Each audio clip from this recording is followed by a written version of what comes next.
Next up we have Rimas Karaitis, Director and indeed Managing Director of Aurelia Metals. Aurelia Metals was until recently known as YTC Resources. Rimas is a founding director of the company and has held the position of Managing Director since mid-2007. He's a geologist with more than 20 years' experience in exploration and resource development in gold, base metals and industrial minerals, with companies such as Shell, Plutonic and CRA. Rimas, we look forward to hearing about Aurelia. Thank you. Thanks very much. Thank you, and thanks everybody for the interest and the opportunity to present at Diggers. Today I'll be talking about Aurelia Metals and focusing on our two main projects, the Hera project, which is now in the final stages of construction and we've started project commissioning. I'll talk a bit about Nymagee, our second project, just next to Hera, and how we see the growth of both these projects and indeed the company unfolding. We too have a couple of disclosure slides, but I guess the key message I'd like to tell you about Aurelia is that we have two projects, one in finalising construction, Nymagee, which is our copper project, which is in exploration and moving into feasibility, and both projects are actually funded through to production, so it's a very unusual and pleasing circumstance. So Hera, 100% owned by AMI, as I mentioned, development now completing. It's high grade, underground, gold, lead, zinc and silver, and we're expecting our first production this quarter. Indeed, we're looking to introduce ore in our commissioning process later this week. Hera, like Nymagee next door, is an open system. It's open to the north and at depth, and our underground and our construction has been very pleasing, and we're well ahead on our underground development, and we're bang on time with our mill. Nymagee is a 95% owned project. It sits right next door to Hera. It's 95% owned. Currently has a maiden resource of about 100,000 tonnes of copper and expanding rapidly, and we see great analogues between Nymagee and the giant CSA deposit up the road, and I'll talk a little bit more about that.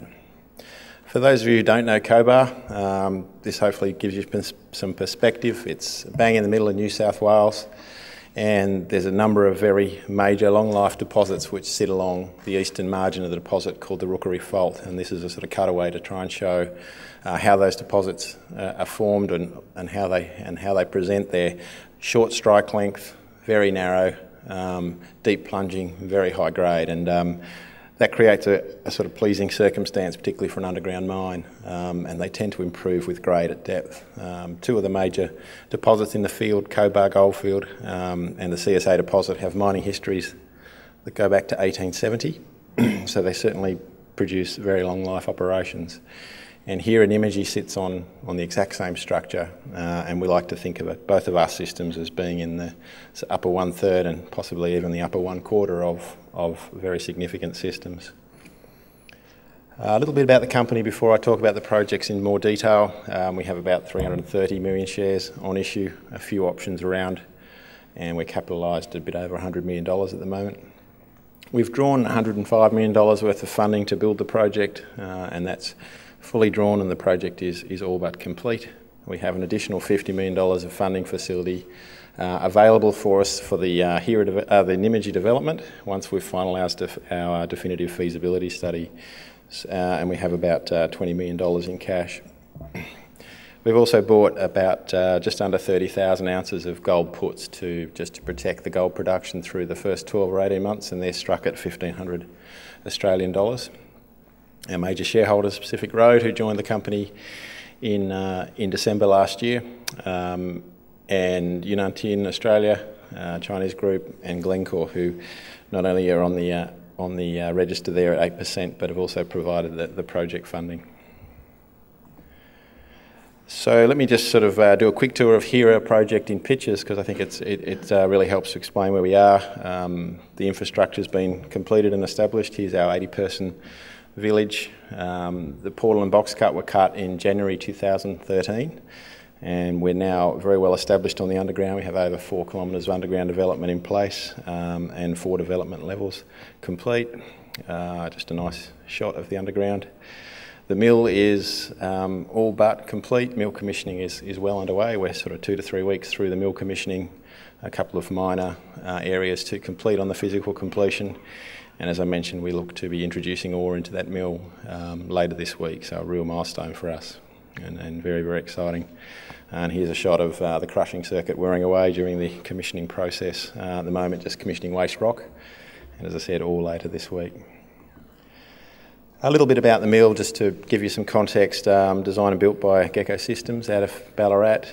What we've done here is effectively oversized the crushing circuit to allow us to accommodate the second deposit, the Nymagee deposit in due course. It's a 120 tonne an hour crushing circuit, but the rest of the mill is a 50 tonne an hour circuit, although we've just modelled an 80% availability or a 40 tonne per hour project at this stage, so we certainly see some upside in the mill.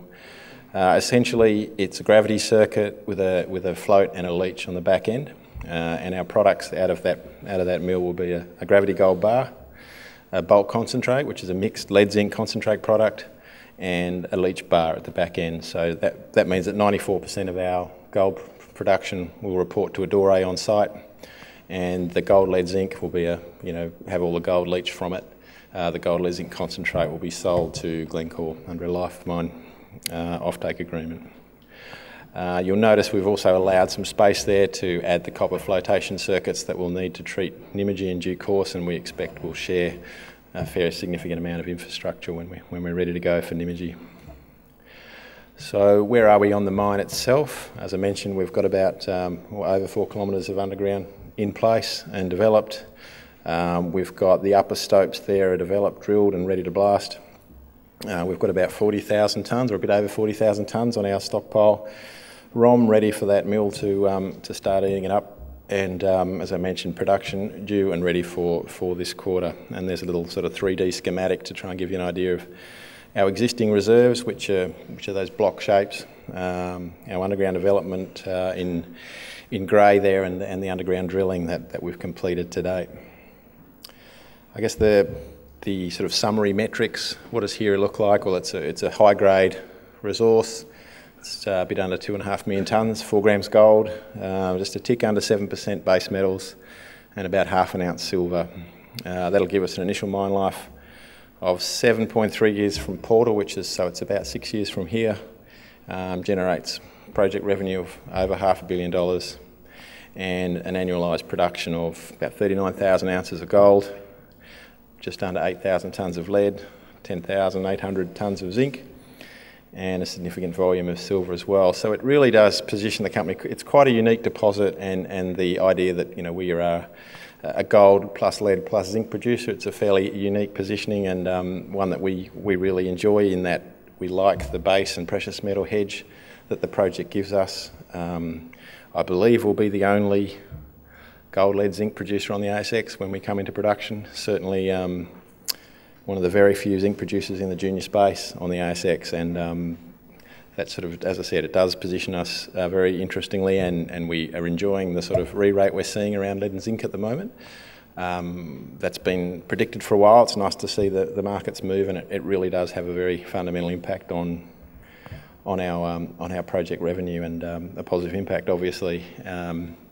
And if we take our gold production, we net off our lead zinc credits, we're producing gold at a C1 cash of around $400. Recoveries are very high in here, and that's really driven by the ore body grain size. It's very coarse, and it really does lend itself to good ore production. So the underground construction's gone very well, and as we move through the ore body, we're obviously drilling out the reserves, and it's worth pausing on this slide a little bit. The ore body's really looking after us at the moment. It's returning some stunning results in the stope delineation drilling, and it really is sort of consolidating itself into a really quality high grade project. So lots of double-digit gold and double-digit lead zinc in the reserve drilling, and sometimes triple-digit gold. So really exciting for us. And some of that drilling as well has pushed well beyond the reserve areas. The reserve areas there in blue, and some of the results outside the reserves are pointing to very significant near-term, near-development ore extensions. Lots of high-grade and some double-digit gold as well, and up to 80 grams of gold outside our reserve. So that's really, really pleasing.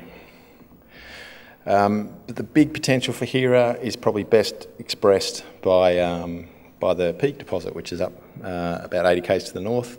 Started life as a lead zinc deposit, evolved into a copper gold giant at depth, several million ounces. And Hera, as I said, we think we're just getting going on a scale comparison, and probably best exemplified, I think, by our recent drilling to the northern end of Hera, where we've found what we're calling at the moment the Hera North Pod. It's another south plunging, high-grade lead zinc pod. Very recent drilling there. We're still waiting for assays, but really stunning core coming out of that pod. There's some massive zinc sulfides out of the Hera North Pod. And more regionally, we've got over 20 kilometres of strike. This is a gravity image that shows you the association of the gravity highs with the existing mineral systems there. And we've recently uncovered something called Pyramid to the southern end, which really looks like certainly a very large gravity anomaly, and we hope to be on the ground soon and moving that ahead and hopefully demonstrating it as a very large mineral system. In the time left, Nymagee, discovered in 2010, currently 100,000 tonnes of copper in resource. And for Nymagee, it wasn't a historic mine, but we think it will eventually evolve in the same way the giant CSA deposit did. Shallow lead, zinc and copper in the upper 500 metres, but a copper, sort of very high-grade copper deposit, certainly below 700.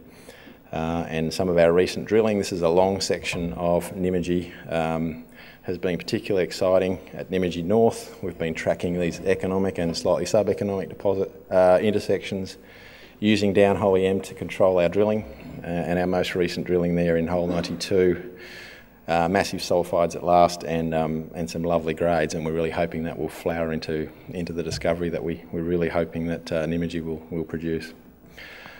So that's, I guess, the wrap up on our two major projects anyway. Hera is set to deliver, position the company as Australia's only gold lead zinc producer, and a very exciting exploration story, not just at Hera, but at Nymagee as well, and there's several kilometres between the two projects. And we're hoping that will deliver the company into that sort of mid-tier space that we really aspire to.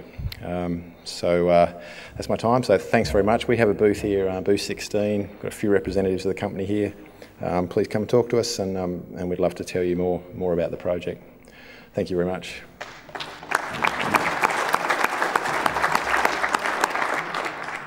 Rimas, thank you very much indeed for that presentation.